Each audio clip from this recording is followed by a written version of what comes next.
Jon Rahm might have a wild, one-of-a-kind swing, but does that really crown him the top dog in the game right now? The world usually lets the official rankings decide that, but Rahm clearly believes he's got his own scorecard. He's no doubt one of the coldest talents out here, but is he truly the number one today? And are his shots at the OWGR's new ranking system actually fair? Stick around, because this story gets heated fast. Rahm hasn't been quiet for a second about how much he dislikes the system that hands out those rankings. And for real, he's been grinding to reclaim that top spot, stacking wins like the Spanish Open, and locking down another big one at the DP World Tour Championship. The former US Open champ really thought this was his moment to jump past Patrick Cantlay and the rest of the crew and reclaim that top spot again. But the new ranking point system had other plans, dropping him into 5th and leaving him heated. Rahm, a past world number one, kicked off the year by openly challenging the official world golf rankings and the math behind them. After his win at Kapalua, Rahm was sure he'd be knocking on that number one door, not just close but sitting on the throne. So when the numbers didn't line up the way he expected, he couldn't stay quiet. He had to speak up. In Kapalua, Rahm went crazy with 3 birdies and an eagle in a 4-hole stretch on the back 9, while Morikawa fell apart with 3 bogeys on holes 14 through 16. That wild 8-shot swing flipped everything, letting Rahm storm back from 7 down to win at 27 under by 2 shots. It was only the 9th time in tour history that a 54-hole leader had a 6-shot cushion or more and still walked away without the win. That meltdown almost never happens. The last time was just a couple months back at the Tour Championship, and this was the first time a lead bigger than 3 shots ever disappeared at Kapalua. After picking up his first win there, Rahm finally grabbed his first PGA Tour victory since last year's Mexico Open, and became the first champ of one of the Tour's new designated events. But even with all that shine, none of those wins were enough to drag him back to that number one ranking he wants so bad. Rahm is still one of the coldest golfers on the planet, and back at Arizona State University on a golf scholarship, he stacked 11 tournament wins like it was nothing. Rahm's run of elite performances should have pushed him higher in the rankings, but the new OWGR model didn't reward his wins the way many expected. Under the revamped system, field strength and event depth weigh heavily, meaning even dominant victories can feel undervalued. Rahm publicly questioned whether the formula truly reflects the best players or simply favors certain tours with larger fields. His frustration wasn't just emotional, he believed the math itself was leaving him behind. Despite that, Rahm kept stacking top finishes across multiple continents, proving he wasn't slowing down. Each week he showed that form, confidence, and precision can rival any ranking formula on paper. What made Rahm's criticism hit harder was the timing. His game was peaking, his confidence was sky high, and the stats backed him up. Fans, analysts, and even some fellow players agreed that the OWGR drop didn't match what they were watching on the course. The argument turned into a bigger conversation. What exactly defines the best player in the world? Is it pure math? Is it dominance? Is it consistency? Rahm believed it should be obvious. The guy winning the biggest events with the strongest fields. But as long as the system didn't move with him, he felt stuck in a ranking that didn't match reality. As the debate heated up, the pressure shifted back toward the OWGR committee, who defended the formula as the most accurate representation of global performance. Rahm disagreed, saying the rankings were losing credibility if fans can't trust what they see. The tension highlighted a growing divide, traditional ranking structures versus a modern worldwide golf landscape evolving faster than the math behind it.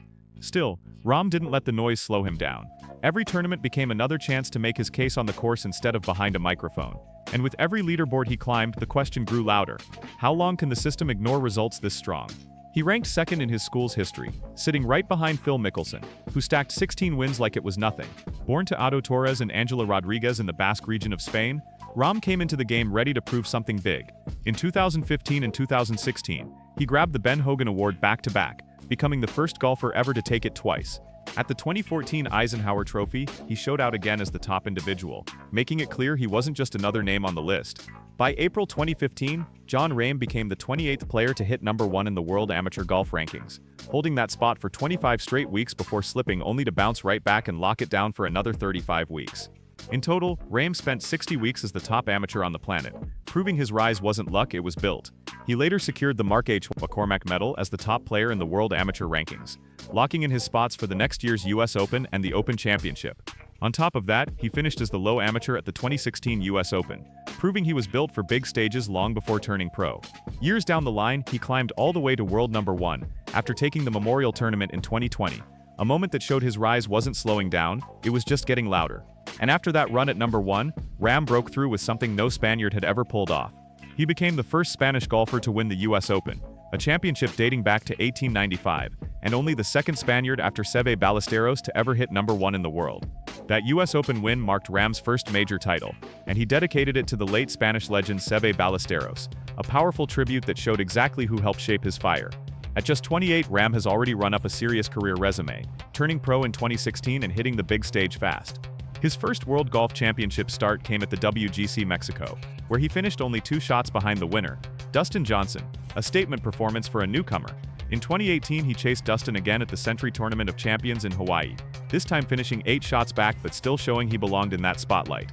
Dustin Johnson has always spoken highly of Rahm, as both a competitor and a threat, giving him major respect for his consistency in big-time events and his fearless, aggressive play style.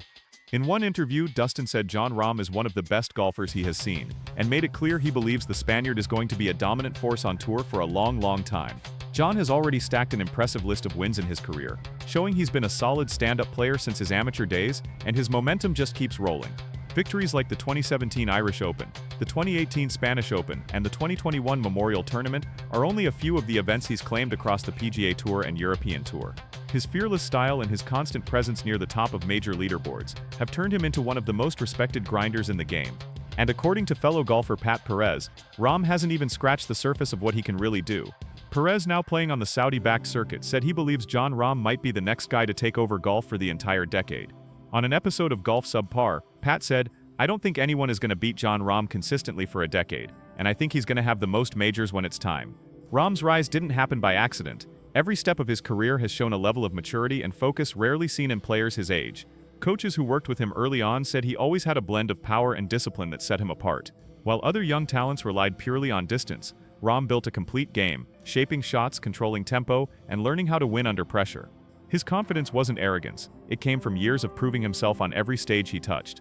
Even as the rankings shifted around him, Rahm kept showing that his consistency wasn't going anywhere. Each season added new wins, deeper runs, and a growing reputation as a player built for the long haul. But Rahm's influence goes beyond trophies. His competitive fire has pushed other top players to raise their standards, knowing they can't relax when he's in the field. Analysts often point out how Rahm changes the energy of a tournament. His presence alone tightens leaderboards, adds intensity, and forces everyone around him to sharpen their strategy. And fans respond to that. They see a player who doesn't just show up but demands the moment. Rahm's blend of passion, raw emotion, and elite skill has made him one of the game's central figures. Whether he's chasing a title or speaking out against ranking systems, he brings an authenticity that fans respect. Still, one question hangs over Rahm more than any other. How high is his ceiling? With multiple wins across continents, a major championship, and time spent as world number 1, many believe he's only beginning to write his true legacy. His peers call him a generational talent. Coaches say he's built for dominance. Fans see a player who has everything: power, precision, confidence, and a mindset tuned for greatness. As Rahm enters the prime years of his career, expectations are skyrocketing. Not just for more wins, but for historic achievements, multi-major seasons, long runs at number 1, and a legacy that could rival the legends he grew up watching. Watching Rahm cook on the course, Pat Perez might be way closer to the truth than people think. Last season, Rahm kicked things off at the Century Tournament at Kapalua in Hawaii, dropping a wild 33 under across 4 rounds, including a ridiculous 61 in the 3rd round. He even smashed the original PGA Tour to par scoring record with a mind-blowing 31 under, showing the whole field he wasn't playing games. Yeah, he ended up losing that tournament to Cameron Smith, but Rahm bounced right back and snagged the Mexico Open later that year for his 7th PGA Tour win. And he wasn't done yet. In October 2022, he claimed the Acciona Open de España, firing a final round 62 to take the title by 2 shots. That win gave him his 3rd Open de España trophy, matching Seve Ballesteros' legendary record. Later in November, Rahm closed out the year by taking the season-ending DP World Tour Championship, locking in his 9th European Tour win and his 5th Rolex Series title. At this point, nobody could deny it, Rahm was a certified top dog in the sport. And Pat Perez is convinced Rahm will stay at the top for a long time, all because of that fierce mindset he carries. According to Perez, Rahm isn't even thinking about slowing down, let alone retiring. Perez said they play together at Silverleaf, and he once asked Rahm what his plan was at age 35. The 3-time PGA Tour winner said Rahm straight up told him he's not stopping until he gets 19 majors, even if he has to keep swinging until he's 55. Perez added, whether he does it or not doesn't matter, but he's not quitting until he passes Tiger on that list. Climbing to 19 majors would mean jumping past Jack Nicklaus's 18 and sliding right over Tiger's 15. A massive target for any golfer, but some people think Rahm hasn't even started showing his real ceiling yet. If he ever locks into a rhythm where he starts stacking 5 or 6 wins back-to-back, Rahm could push the standard higher than the era Tiger once owned. When Perez got pressed by hosts coldest and Drew Stoltz, he didn't hesitate. He said Rahm could end up with 8 to 10 majors. That would put him above players like Phil Mickelson with 6 and Arnold Palmer with 7, and right next to legends like Gary Player and Ben Hogan with 9, plus Tom Watson with 8. Chasing the sports giants sounds like a heavy mission for someone sitting on just one major right now. But Rahm's ambition makes the whole thing feel real, and that's what keeps the pressure hot. Even with all the hype surrounding Rahm's potential major count, the truth is this: his trajectory has always pointed toward long-term greatness. What separates Rahm from many talented players isn't just skill, it's durability. Year after year, he avoids long slumps, keeps his swing tight, and shows up fully prepared for the biggest events.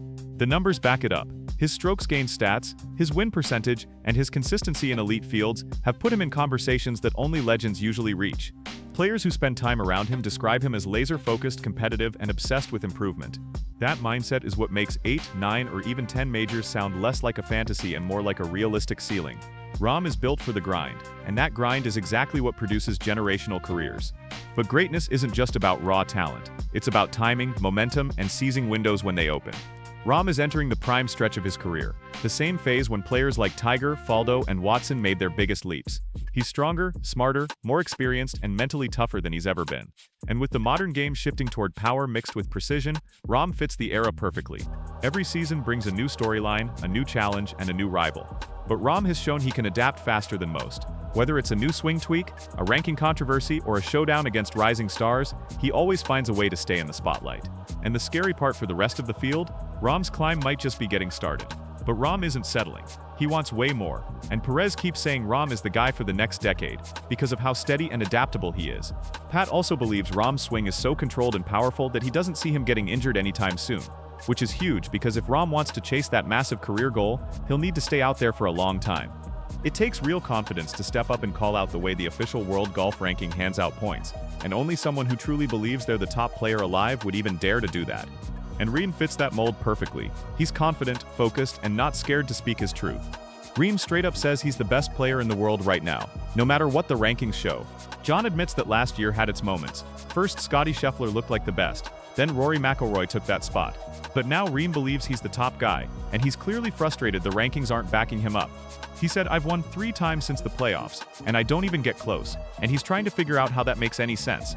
Rahm added that if the World Golf Ranking system hadn't been changed, he would be sitting near number 1 right now.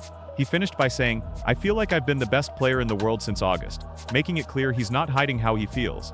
And honestly, anyone watching him play knows he's one of the toughest competitors out there. Even his colleagues admit he's built different. If you love the untold stories and drama in golf, make sure you subscribe, Golf Mode TV channel, and we've got the inside scoop every week. So tell me, what do you think about Rahm's take?